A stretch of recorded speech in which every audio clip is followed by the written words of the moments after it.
전자발찌를 찬 50대 남성이 가정집에 침입해 모녀를 성폭행하려다 경찰에 붙잡혔습니다. 전자발찌 무용론이 제기되고 있습니다. 농촌 지역에서 농업 부산물 소각으로 인한 미세먼지 발생이 갈수록 심각해지고 있습니다. 정부가 강력한 단속을 예고했습니다. 목포시가 수탈의 창구였던 목포항의 흔적 찾기에 나섰습니다. 일제강점기 사회상을 엿볼 수 있는 사진을 비롯한 유물을 구입해 관광자원으로 활용할 방침입니다.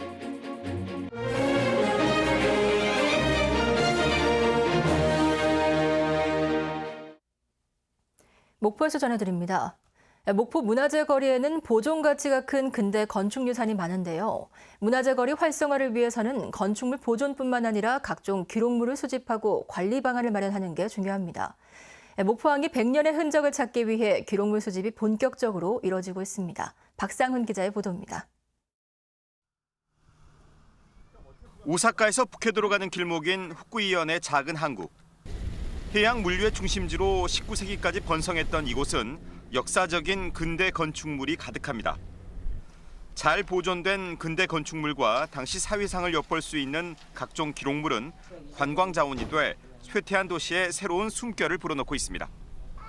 주민들은 해마다 보물찾기 행사를 통해 유물과 기록물 발굴에 나서고 있습니다. 自分でこう探してきて写真撮ってくるんですよね。これはもう宝物になるだろうという、例えば小さなお地蔵さんでもいいですし、そういったものを見つけてきて。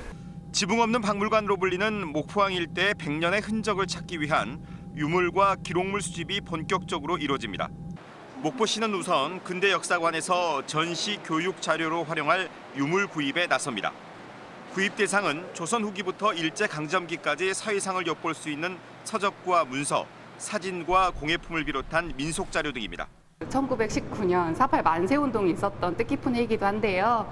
그거에 발맞춰서 우리 목포에 있었던 그 만세운동이라던가 독립운동 관련된 유물들을 구입해서 목포시는 이번에 구입한 유물을 활용해 근대 역사관 2관을 새롭게 꾸밀 예정입니다.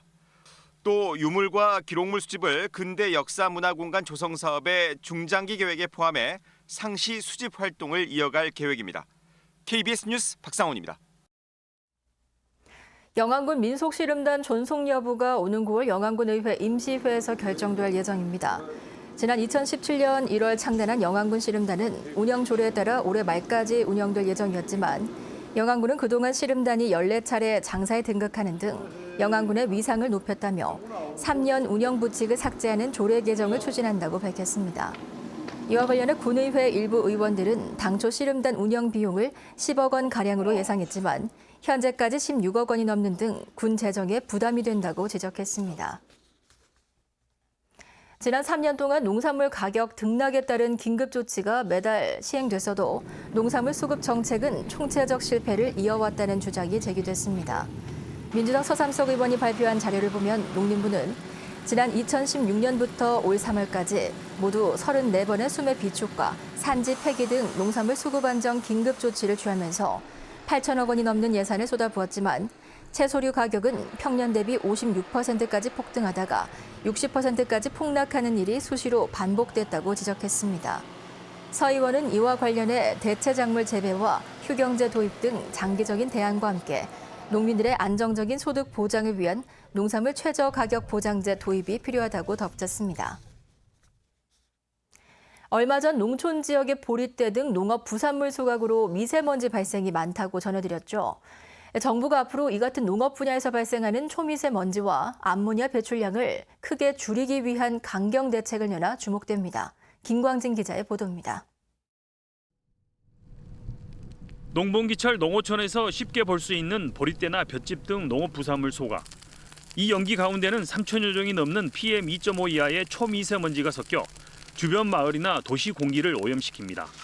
정부가 이 같은 초미세먼지 오염을 막기 위해 대책 마련에 나섰습니다. 종리실 산하의 미세먼지 특위는 불법 영농 부산물 소각을 기동반을 편성해 집중 단속하는 등 2022년까지 농업과 농촌 분야 초미세먼지를 지난 2016년 대비 30%가량 감축키로 했습니다. 농촌은 미세먼지 배출 기준은 상대적으로 개선했습니다. 그러나 앞으로는 정교하게 관리해야겠습니다.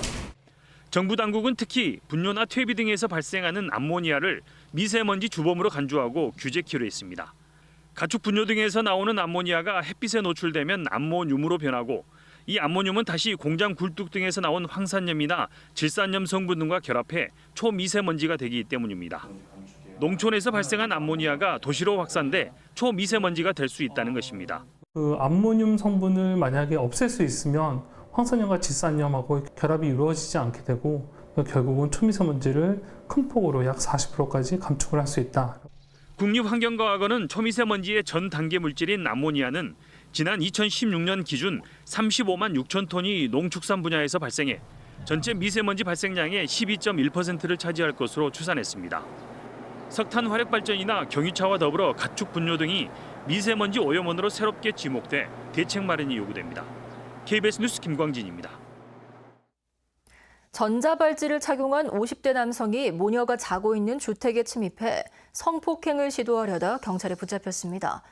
전자발찌를 차고도 다시 범행을 저지른 사례가 이어지고 있지만 대책은 허술합니다. 보도에 김혜린 기자입니다. 광주광역시의 한 다세대 주택. 어젯밤 9시 40분쯤 51살 선모 씨가 이 주택 2층에 침입했습니다. 선 씨는 50대 엄마와 8살 딸을 성폭행하려 한 혐의로 경찰에 체포됐습니다. 선 씨는 지난 2015년 성범죄로 복역하다 출소한 뒤 전자발찌를 차고 있었습니다. 범행 시점이 보호관찰소가 귀가를 지도하는 밤 11시 이전이었고 범행 장소도 선 씨의 주거지 인근이어서 감시를 피해간 겁니다. 네, 어제 대상자 같은 경우는 9시 이후였고 그래서 일반적인 주거지 인근이었고 그래서 특별한 조치는 안 한 걸로 말씀드릴 수 있겠습니다. 전자발찌를 차고도 재범을 저지르는 사례는 끊이지 않고 있습니다. 지난 5월에는 전남 순천의 한 아파트에서 전자발찌를 찬 채로 동료의 약혼녀를 성폭행하려다 숨지게 한 혐의로 36살 최모 씨가 구속됐고 지난달 전남 여수의 한 모텔에서도 전자발찌를 찬 41살 김모 씨가 만취한 여성을 성폭행하려다 붙잡혔습니다. 전자발찌 착용자의 이딴 범죄에도 대책은 미흡합니다. 위치 추적 외엔 별다른 감시 기능이 없는 데다 그마저도 주거지 인근에서 발생할 경우 관리 사각지대에 놓이게 됩니다. 정부는 모든 전자발찌 착용자들의 야간 외출을 원칙적으로 제한하는 방안을 내놨지만 이마저도 밤 11시부터 새벽 6시로 제한돼 얼마나 실효성이 있을지 의문입니다. KBS 뉴스 김혜린입니다. 완도경찰서는 싸움을 말리던 동료 선원을 흉기로 찌른 혐의로 52살 김모 씨를 붙잡아 조사하고 있습니다.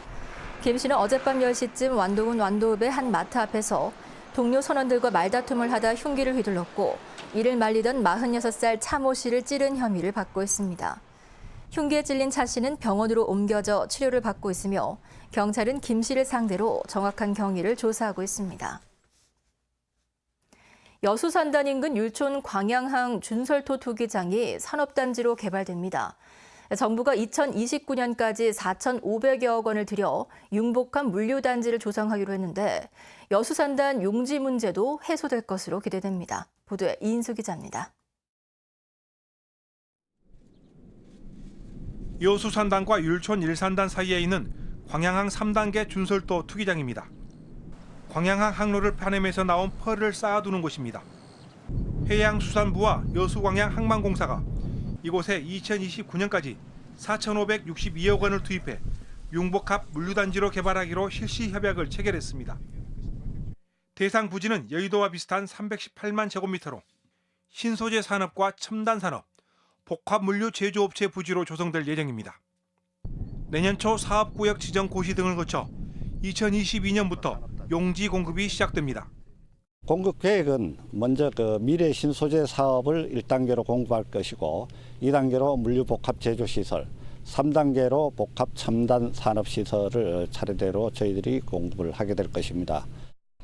여수산단과 인접해 용지 확보에 어려움을 호소하고 있는 산단 기업에는 단비 같은 소식입니다. 이미 화학과 물류 기업들이 투자 의향을 밝힌 상태입니다. 여수과 산단이 기존에 위치해 있는 곳의 접근성이 굉장히 중요한 부분입니다. 현재 이 물류산업단지 조성되는 부지는 그 접근성 측면에서 굉장히 유리하고 굉장히 좋은 조건을 가진 용지라고 말씀드릴 수 있겠습니다. 정부는 새로운 물류산업단지 조성으로 연간 940만 톤의 물동량 창출이 예상돼 광양항 활성화에도 도움이 될 것으로 기대된다고 설명했습니다. KBS 뉴스 이인수입니다. 전남의 청년 실업률이 20년 만에 가장 높은 것으로 나타났습니다.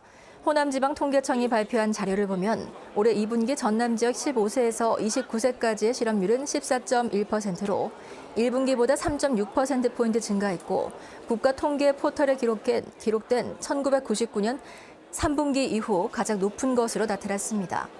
지난달 전남의 전체 실업자 수 역시 3만 8천 명으로 1년 전에 비해 1만 3천 명 늘었고 실업률은 1.2%포인트 상승한 3.8%로 집계됐습니다. 광주지법 제1파산부는 호남 기반 소형 항공사인 에어필립이 제기한 회생 절차 개시 신청을 기각했습니다. 재판부는 모기업인 필립 에셋에서 지원받은 차입금만 183억 원에 달할 정도로 영업 손실이 누적돼 있고 추가 자금 조달 방안도 불확실하다며 기각 사유를 밝혔습니다. 목포였습니다.